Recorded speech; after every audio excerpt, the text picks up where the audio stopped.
কথা বলেন, 10 দিন ও পাবজি গেম খেলতে পারে নাই। আরে পাবজির যা নেশা, ও গুয়ের মধ্যে যদি দাঁড়িয়ে থাকে তারপরে পাবজিতে ডানে মার বাই মার করে চিৎকার মারে। 10 দিন ধরে গেম খেলতে পারছে না, 10-15 দিন ধরে গার্লফ্রেন্ডের সঙ্গে যোগাযোগ নেই, ভিডিও কলে দেখতে পাচ্ছে না। মানে এগুলো নিয়ে ওদের ব্রেনের মধ্যে অ্যাটাক করেছে। আরে তোরা ক্ষমতায় কে থাকবি কে থাকবি না তোদের ব্যাপার, আরে কত কোটি টাকা সুইস ব্যাংকে পাঠাবি তোদের ব্যাপার, তুই আমার ডাটা নেট কেন বন্ধ করবি? এই রাগ তাদের এখান থেকে হয়েছে। তারা দেশের খোঁজ রাখে না, কে ক্ষমতা আছে, কে গেল, কে আসলো, এ বুঝেও না। ডেট যখনই নেটটাকে বন্ধ করে দিয়েছে, ওই পার্সোনাল ব্যক্তিগত রাগ, ওই রাগ মেটানোর জন্য হয় আজকে নেট নিয়ে বাড়িতে আসবো, নচেত নিজেই শহীদ হয়ে যাবো, চল ঢাকা। এটা কারণ ছিল। এটা আপনি যত এখন না করেন, এটাকে যুবকদেরকে মাঠের বাড়ির বাইরে বের করতে সবচেয়ে বেশি সহযোগিতা করেছে। তাই এ ভুল আধুনিক যুগে কেউ যেন না করে, নেট যেন বন্ধ কোনো সময় না হয়। নেট বন্ধ হলে যুবকরা বাড়িতে একটাও থাকবে না, সব রাস্তায় বেরিয়ে যাবে। আল্লাহ সুবহানাহু ওয়া তাআলা এই যুবকদেরকে তাদের টেন্ডেন্সি, চিন্তা, তাদের যে দাম্ভিকতা সব ঠিক আছে, শুধু একটু যদি ঘুরে যায়, ইনশাআল্লাহ এই বাংলাদেশের কালেমার পতাকা ইনশাআল্লাহ অচিরে উড্ডীন হবে ইনশাআল্লাহ। আর এই বিজয় সম্পূর্ণ যুবক তরুণদের। আমার মতো হুজুরা কিছু করেনি। আজকে বড় বড় যারা কথা বলছে তারা কিছুই করেনি। কারা করেছে? যুবকরা, তরুণরা, তারাই করেছে। হ্যাঁ, আমরা পরে বলেছি, সব 5 তারিখের পরে 7 তারিখের পরে সব বাঘ হয়ে গেছে। যারা এর আগেই জিহাদকে ফরজ করে দিচ্ছিল আমেরিকায় থেকে, ফেসবুকে, কম্পিউটারের মাধ্যমে, ছিল না ভাইজান? অনেক বক্তা ছিল আগে, তারা জিহাদকে ফরজ করছিল এই কম্পিউটার, কিবোর্ডে আর বক্তব্যের মাধ্যমে। কিন্তু 5 তারিখের মধ্যে 16 তারিখ থেকে 5 তারিখে একজনকে দেখা যায়নি। দেখা গিয়েছিল কারা করেছে? যুবকরা, তরুণরা। তাই তারা পারে, তারা মিসাইলের মতো চাইলে একটা রাষ্ট্রকে নিজেকে দিয়েই বিজয় লাভ করতে পারে। আল্লাহ সুবহানাহু ওয়া তাআলা তাদের হৃদয়টা তুমি ইসলামের দিকে মুখ করে দাও, সকলে পড়ি আমিন। ওই যে হাদিস, সাহাবীরা বিক্ষিপ্ত হয়ে গেছে, তারা উল্লাসিত, আনন্দিত। কাফেররা একদম উহুদের প্রান্ত ত্যাগ করে তারা অনেক দূর চলে গেছে। মুসলমানরা ব্যস্ত তখন গনিমতের মাল নিয়ে, চতুর্দিকে গনিমত কুড়িয়ে বেড়াচ্ছে, গনিমত, আনন্দ, উল্লাসিত। ওপরে যে 50 জন সাহাবী আছে, তীরন্দাজ 50 জন সাহাবীদের মধ্যে অধিকাংশ বলছে যে আমরা তো জিতে গেছি, কাফেররা দেখো পালিয়ে বেড়াচ্ছে, কেউ নাই, আমাদের সব গনিমতে বন্টন হয়ে গেল, সবাই ভাগাভাগি করে নিচ্ছে, চলো আমরাও যাই। এই কথা বলছে আর পাহাড় থেকে তারা নামার চেষ্টা করছে। ছুটে ছুটে নেমে চলে আসছে সাহাবীরা। ওই যে পাহাড়ের চূড়াতে ছিল, সঙ্গে সঙ্গে আব্দুল্লাহ বিন জুবাইর নেতা আমির তখন বলছে, খবরদার কেউ নিচে নামবে না, আল্লাহ নবী নিচে এখন আসতে বলে নাই, খবরদার কেউ যাবে না, নবী যতক্ষণ না আদেশ করছে ততক্ষণ কেউ যাবে না। চিৎকার মারছে। আর ওই সাহাবীরা বলছে, না, আর আমরা তো জিতে গেছি, কাফেররা পালিয়ে গেছে, গনিমত ভাগ হয়ে যাচ্ছে, সন্ধ্যা নেমে আসছে। তার যুক্তি দিয়ে তারা এই কথা না শুনে তার নিচে নামতে শুরু করেছে, গনিমত গনিমত করে চিৎকার মেরে নিজেরাও গনিমতকে সংগ্রহ করতে শুরু করে দিয়েছে। ঘটনা আবার উল্টো দিকে ঘটতে শুরু করলো, স্রোত উল্টে গেল, কাফেররা অনেক দূরে চলে গেছে। খালিদ বিন ওয়ালিদ দূর থেকে তাকিয়ে দেখছে যে পাহাড়ে 50 জন সাহাবীরা ছিল, যাদের কারণে তারা এই যুদ্ধে হেরে গেছে। খালিদ বিন ওয়ালিদ কে জানেন? এমন একজন সাহাবী, উনি যে যুদ্ধে গিয়েছে সে যুদ্ধে জিতে এসেছে, বাড়িতে হারেনি। ও কাফেরদের পক্ষে হোক, মুসলমানদের পক্ষে হোক, যে যুদ্ধে গিয়েছে সেই যুদ্ধে বিজয়। খালিদ বিন ওয়ালিদ দূর থেকে দেখছে, ওই মানুষগুলোর জন্যই, ওই তীরন্দাজ সাহাবীদের জন্যই আমরা আজকে পরাস্ত হয়ে মাঠ ত্যাগ করে ভয়ে পালিয়ে এসেছি। যেমন তাকিয়ে দেখছে যে 50 জন সাহাবীদের মধ্যে একদম বেশিরভাগ সবাই চলে গেছে, ফাঁকা হয়ে গেছে, মাত্র 5-7 জন দাঁড়িয়ে আছে তীর নিয়ে। খালিদ বিন ওয়ালিদ সঙ্গে সঙ্গে সেই সময়তে তাদের কাফের মুশরিকদেরকে নিয়ে বলে, এখানেই থামো, এখানেই থামো, আমরা আবার আক্রমণ করব, আবার যুদ্ধে যেতে হবে। তারা বলছে, কিভাবে, আমরা তো হেরে গেছি। খালিদ বিন ওয়ালিদ বলছে, ওই দেখো পাহাড়ের চূড়াটা দেখো, যারা উঁচু থেকে আমাদেরকে তীর নিক্ষেপ করে আমাদেরকে ঝাঁঝরা করে দিয়েছে, তারা একজন নাই মুসলমান। নিঃসন্দেহে তারা এখন গনিমতের মাল নিয়ে তারা ব্যস্ত হয়ে গেছে, তারা ওই গেটে চলে গেছে। চলো আমরা নতুন করে আবার তাদের উপরে আক্রমণ করি। নতুন করে সজ্জায় সজ্জিত হয়ে খালিদ বিন ওয়ালিদ হাজার হাজার কাফের মুশরিককে নিয়ে একদম উল্টো দিক থেকে, ওই যে বলেছিলাম একদিকে ঢোকার জায়গা, একদিক দিয়ে বের হওয়ার জায়গা, মুসলমানরা গনিমতের মাল নেওয়ার জন্য প্রথম গেটে চলে গেছে, কেন ওই দিকের সমস্ত মাল ফেলতে কাফেরা পালিয়েছে, মুসলমান সবাই একদম ওই গেটে চলে গেছে। আর খালিদ বিন ওয়ালিদ সঙ্গে সঙ্গে পলিটিক্স করে উল্টো দিক থেকে তিনি চলে আসলেন হাজার হাজার কাফের মুশরিককে নিয়ে, সঙ্গে সঙ্গে পেছন দিক দিয়ে এসে অতর্কিত হামলা, এমন হামলা করেছে সেই সময়তে সেই যুদ্ধে ৭০ জন মুসলমান শহীদ হয়ে গেছে। চিন্তা করতে পারছেন? বিজয় হয়ে গেছিল, গনিমত কুড়াতে শুরু করে দিয়েছে, জয় হয়ে গেছে, কালিমার পতাকা উত্তোলন হয়ে গেছে।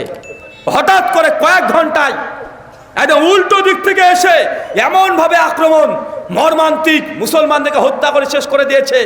৭০ জন সাহাবী শুধু মৃত্যুই বরণ করেছে, এত কত হাজার সাহাবী তারা আহত হয়েছে, তার হিসাব ঠিক মতো পাওয়া যায় না। এই যুদ্ধ এমন যুদ্ধ যে যুদ্ধে আমিরে হামজা রাদিয়াল্লাহু তাআলা আনহুর মতো একজন বিখ্যাত সাহাবী, নবীর চাচা, এই যুদ্ধে শহীদ হয়ে গেছে। এই যুদ্ধেই আল্লাহ নবীর দাঁত মোবারক এই যুদ্ধে শহীদ হয়েছে। জাবের বিন আব্দুল্লাহর পিতা এই যুদ্ধে মৃত্যুবরণ করেছে। মুসাইব রাদিয়াল্লাহু তাআলা আনহু এই যুদ্ধে শহীদ হয়েছে। কতজন, হানজালা রাদিয়াল্লাহু তাআলা আনহু সদ্য বিবাহ করেছে, রাত্রিতে স্ত্রীর সঙ্গে থেকে যে বাসর রাত, নবী বলেছে যুদ্ধে যেতে উহুদের হানজালা গোসল করার সময় পায় নাই, গোসল না করে হানজালা রাদিয়াল্লাহু তাআলা আনহু এবং আমিরা হামজা দুইজন গোসল ফরজ অবস্থায় এসে উহুদের যুদ্ধে শামিল হয়েছে। দুজনই যুদ্ধ করে শহীদ হয়ে গেছে। ৭০ জন জলিল কদর বড় বড় সাহাবী, নাম করা সাহাবী, তারা এই যুদ্ধে শহীদ হয়ে গেছে। অথচ মুসলমানরা যুদ্ধে জিতে গেছিল। এই যুদ্ধই আল্লাহ নবীকে উদ্দেশ্য করে তীর নিক্ষেপ করেছিল। আবু তালহা ছুটে এসে নবীর সামনে দাঁড়িয়ে পড়েছে। আবু তালহার শরীরে এই যুদ্ধে ৩৯টা তীর লেগেছিল আল্লাহ নবীকে বাঁচাতে গিয়ে। আল্লাহ নবী পেছনে দাঁড়িয়ে আছে, আবু তালহা সামনে। নবী দেখতে যাচ্ছে কি হচ্ছে আমার উম্মতের সঙ্গে, নবী মাথা তুলে দেখতে যাচ্ছে কি ঘটছে এদিকে। আবু তালহা বলছে, আল্লাহ নবী আপনি মাথা তুলবেন না, নিচে নামান, কাফেররা আপনাকে টার্গেট করেছে, আপনাকে শেষ করে দিবে। তারা বদরের প্রান্তে এসে ইতিহাসকে তারা পুনর্বার আবার আমাদের সে প্রতিশোধ দিতে চেষ্টা করছে, চতুর্দিক থেকে আপনাকে তীর নিক্ষেপ করার চেষ্টা করছে। ইয়া রাসূলুল্লাহ খবরদার, আপনি মাথা নিচু করবেন না, আমার বুক আপনার যেন বুক হয়, আপনি আমার সঙ্গে লেগে থাকেন, আমার কাছে তীর লাগছে লাগুক। ৩৯টা তীর আল্লাহর নবীকে মারার চেষ্টা করেছে, সব আবু তালহা তার সেনার উপরে নিয়ে নিয়েছে। আল্লাহ নবী উল্টে পড়ে গেছে, রক্তাক্ত হয়ে গেছে, দাঁত মোড়কে লেগেছে, পায়ে লেগেছে, আল্লাহ নবী উল্টে পড়ে গেছে, আর হাঁটতে পারছে না। আবু তালহা ৩৯টা তীর নিয়ে আল্লাহ নবীকে কাঁধে নিয়ে তিনি পাহাড়ের উপরে উঠে পড়ছেন। চিন্তা করতে পারছেন কি মর্মান্তিক যুদ্ধ। অনেকগুলো ঘটনা আছে উহুদের প্রান্তের, সব চাইতে মর্মান্তিক ইতিহাস উহুদের। কিন্তু আমার কথা, আরে এই যুদ্ধে মুসলমানদের জিতে গেছিল, কি ঘটে গেল, কোন সমস্যা, কোন ভুল, যে ভুলের কারণে এই পরিস্থিতিকে বলতে পারবেন? এই যে ঘটনা শুনলেন, বলেন তো। নবীর আদেশকে লঙ্ঘন করেছিল, যে আদেশকে লঙ্ঘন করা, আর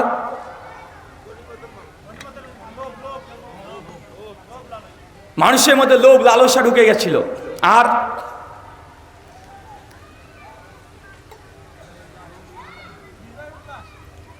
উল্লাস তো করবেই ভাই, উল্লাসটা কারণ নয়। মূলত 4টে এখানে প্রবলেম ঘটে গেছিল। 1, আল্লাহ নবীর আদেশকে লঙ্ঘন করা। 2, আমিরের নেতৃত্বকে অস্বীকার করে দেওয়া, আমিরের আনুগত্য থেকে বেরিয়ে আসা। 3, ইখতিলাফ ঘটেছে সাহাবীদের মধ্যে, তার নিজেদের যুক্তি দিয়ে বলছে নিচে তো সব জিতে গেছে, নবীর আদেশ আছে খবরদার, জিতে গেল কেউ আসবে না, নিজেদের যুক্তি কিয়াসকে এখানে প্রাধান্য দিয়ে নিচে নেমে পড়েছে। কথা বুঝতে পারলেন না ভাইজান? 4, মতভেদ হয়েছে, নবীর কাছ থেকে সমাধান নেয় নাই, নবীর আদেশকে গ্রহণ করে নাই। এই 4টে মূলত কারণের কারণেই উহুদের প্রান্তে এ ভয়ঙ্কর মুসলিমদের পরিণত হয়েছে। আল্লাহ তার জন্যই কোরআন মাজিদের সূরা নূরের 63 নম্বর আয়াত আমি প্রথমে আপনাকে বলে দিয়েছি।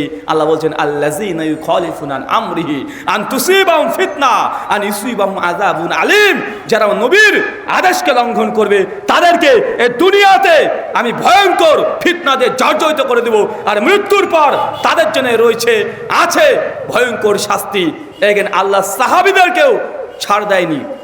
আমি বলছি না এটা সাহাবীদের জন্য আযাব বা গজব, বরং এখানে মুসলমানদেরকে শিক্ষা নিতে হবে। নিজের বিরুদ্ধে চলে যাক, আপাতত দৃষ্টিতে মনে হচ্ছে ঠিক আছে, কিন্তু আসলে সেটা ঠিক নেই। যদি কোরআন বা হাদিসের বিরুদ্ধে চলে যায়, যত কিছু হোক না কেন তারপর ঠিক নেই, এটা আপনাকে বুঝতে হবে। অনেক সময়তে ঘটনা আমরা উল্টোভাবে দেখি। অনেকে বলছে যে এখন বর্তমান প্রেক্ষাপটে জিহাদ কেন ফরজ করা হলো না যুবকদের, এই প্রশ্ন আছে না নাই? কথা বলেন, আছে। আপনি বুঝতে পারছেন না প্রেক্ষাপট কি। আল্লাহ সুবহানাহু ওয়া তাআলা তুমি আমাদেরকে বোঝার তৌফিক দান করো, সকলে বলি আমিন। সম্মানিত সুধী, আমি আপনাকে আজকে শুধু ঘটনা ইসলামের ইতিহাস থেকে বলবো। ইতিহাস থেকে শিক্ষা নিতে হবে। যে জাতি তার ইতিহাস ভুলে যায়, সে জাতি কোশ্চিনকালেও কখনোই সফলতার দ্বার প্রান্তে উপস্থিত হতে পারে না। আজকে আপনারা বিজয় উল্লাস করছেন, সাবধান সতর্ক থাকবেন কখন এই বিজয় বা ছিনিয়ে অন্য জাতির হাতে না চলে যায়। অনেক গভীর ষড়যন্ত্র চলছে। সমাজদারকে ইশারায় কাফি। আমি মেহমান হিসেবে এসেছি, সব কথা আপনাদেরকে খুলে পরিষ্কারভাবে বলতে পারবো না। প্রতিবন্ধকতা আছে, আমার মধ্যে বাধা আছে। আমি সব কথা উন্মুক্তভাবে আপনাকে বলতে পারবো না, কিন্তু যে জিনিস বোঝাতে চাচ্ছি সেই জিনিস আমি আশা করি আপনারা বুঝতে পারছেন। কারণ আমি সব কথা পরিষ্কার আপনাকে বলতে পারবো না। আমি তো আপনার দেশের না, দেশের নাকি? আমি তো দেশের না, পরিষ্কার করে বলা সম্ভব নয়। জাস্ট ইঙ্গিত দিলাম, চোখ কান খোলা রাখবেন। এখনো বিজয়ের কিছু হয়নি, আবার ছিনিয়ে নিতে পারে। ওহুদের মতো এই বিজয় তাদের হাতে চলে যেতে পারে। আল্লাহ এই বিজয় চিরস্থায়ী তুমি করে দাও, সকলে পড়ি আমিন। সম্মানিত শুধু আর একটা আপনাকে ঘটনা বলবো, শুধু ঘটনা শুনেন। আজকে অনেক তো জাল যে ঘটনা শুনেছেন না ভাইজান? অনেক শুনেছেন। কিছু সহিহ বুখারী মুসলিমের হাদিস থেকে ঘটনা শুনেন। অন্তর লোভ লালসা রাখা যাবে? দুনিয়ার মোহে আচ্ছন্ন হওয়া যাবে? আচ্ছন্ন হওয়া যাবে না। আল্লাহ পরিষ্কারভাবে সুনান ৩,৪,২৯৯ নম্বর হাদিসে বলে দিয়েছেন, মুসলিম জাতির উপরে ধ্বংসের একটা কারণ হুব্বুদ দুনিয়া, তা দুনিয়ার মোহে আচ্ছন্ন হয়ে যাবে। মুসলমান আচ্ছন্ন হয়ে যায় নাই? সবাই আজকে আচ্ছন্ন। সবাই আজকে, আমি একটা প্রতিষ্ঠান করেছি, এই প্রতিষ্ঠানকে দেখাতে হবে। আমার 100 বিঘা জমির ওপরে আমার প্রতিষ্ঠান, হাজার হাজার মাদ্রাসা, সবাই গর্ব অহংকার। চলছে কি চলছে না? কথা বলে সব জায়গায় আপনার মাদ্রাসা চেয়ে আপনি প্রচার করছেন। আমি বক্তা, আমি চেষ্টা করছি সুন্দর করে আলোচনা করে জনসাধারণকে ধরে রাখতে, আছে না নাই? সব জায়গাতে, দিন দুনিয়া সব জায়গায় আপনি শুধু দেখাতে চান। এই দুনিয়ার লালসা, লোভ লালসার মধ্যে আপনি প্রবেশ করে ফেলেছেন। আপনি বিয়ে করবেন, তারপর আপনি চান যে আপনার বউটাকে মোটরসাইকেলের পেছনে নিয়ে ঘুরে ঘুরে দেখাবেন, সবাই যেন আপনার বউটাকে দেখে। এই লৌকিকতা আছে না নাই? কথা বলেন। বিয়ে করতে যাবেন, আরে আমার মেয়ের বিয়ে, 10,000 মানুষকে খাওয়াবো, এমন টেন্ডেন্সি আছে না নাই? মানে যা কাজ করছি মানুষকে দেখাতে হবে। একটা বাড়ি তৈরি করব না, একটু আলাদা ডিজাইন দিতে হবে, কারণ ওই ডিজাইনটা ওই বাড়িতে আছে, এটা করলে হবে না, এমনভাবে করব যে মানুষ দেখতে পায়, আছে না নাই? কথা বলেন। সব জায়গাতে বক্তা থেকে শুরু করে আলেম থেকে শুরু করে দুনিয়াবি সব মানুষ আজকে হুব্বুদ দুনিয়া, দুনিয়ার প্রেমে তারা আচ্ছন্ন হয়ে গেছে। আল্লাহ বলেছে মুসলিম জাতির ওপরে বিপর্যয় নামার দুটো কারণ, এক হুব্বুদ দুনিয়া, দুনিয়ার ময় আচ্ছন্ন, ও কারিয়াতুল মাউত, আর মৃত্যুকে বেশি বেশি ভয় করা। আপনি মরতে ভয় পান না? হ্যাঁ, আপনি মরতে ভয় পান। এই জন্য তো চাচার বয়স 70 হয়ে গেছে। যদি কোনো অসুস্থ হয়, বেটা দেখে বলছে যে আমার জমি বিক্রি কর, জমি বিক্রি করে ভেলুরে নিয়ে চল, কলকাতায় নিয়ে চল, ব্যাঙ্গালোরে নিয়ে চল। ভাই বলে কি বলে না? কথা বলেন। কিন্তু মৃত্যুর সাথে সাহিত্য তাকে বলেন যে চাচা, আল্লাহ নবী বলেছেন রোগ থেকে মুক্তি পাওয়ার সবচেয়ে বড় মেডিসিন দানা সাদাকা। ওই 70 বিঘা জমি বিক্রি করতে হবে না, 10 বিঘা মাদ্রাসার নামে দিয়ে আল্লাহর কাছে দোয়া করো, ইনশাল্লাহ আল্লাহ শিফা দান করবে। ও মর অবস্থা বলিস কি আমার জমি নিবি মানে? করবে কি করবে না? কথা বলেন। মানে বাঁচতে চাই, মৃত্যু উনি চান না। সাহাবা রাদিয়াল্লাহু তাআলা আল্লাহ নবীর কাছে চলে আসছেন। নিয়াংরা সাহাবী, নামটা মনে পড়ছে না এই মুহূর্তে, ওহুদের যুদ্ধেরই ঘটনা।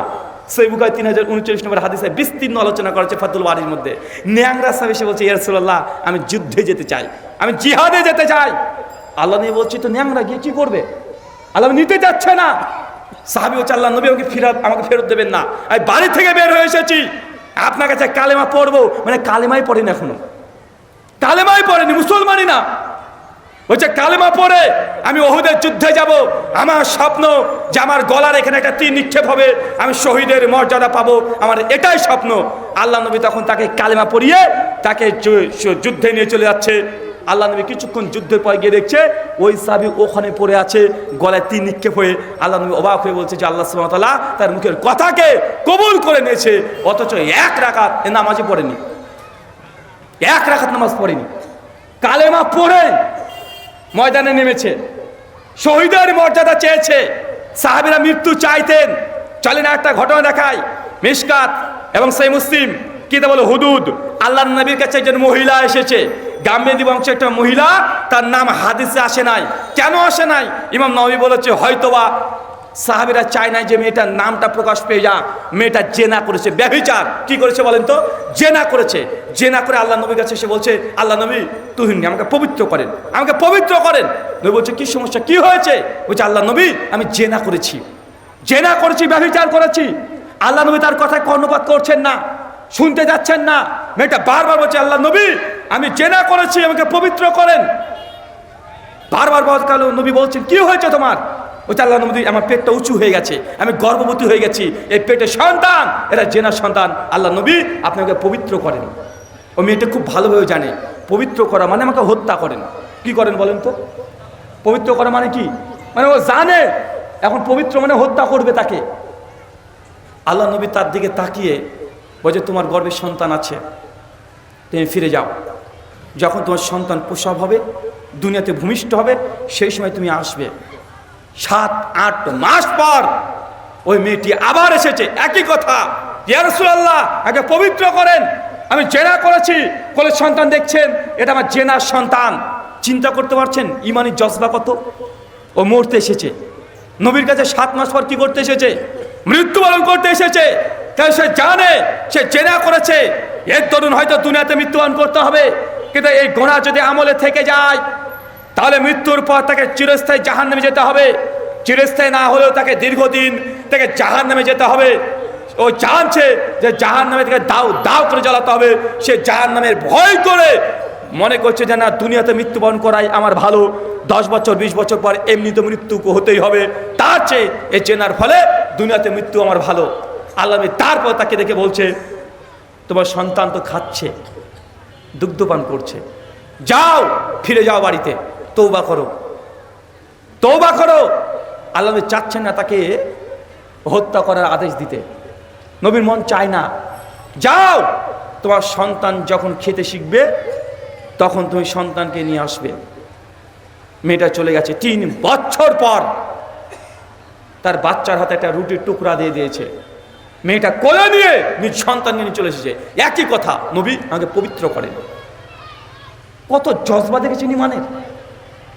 মেয়েটা চাইলে চলে যেতে পারতো না, আর আসবে না, কিন্তু সে ভালোভাবে জানে আমি এসেছি মানে ওকে হত্যা করা হবে।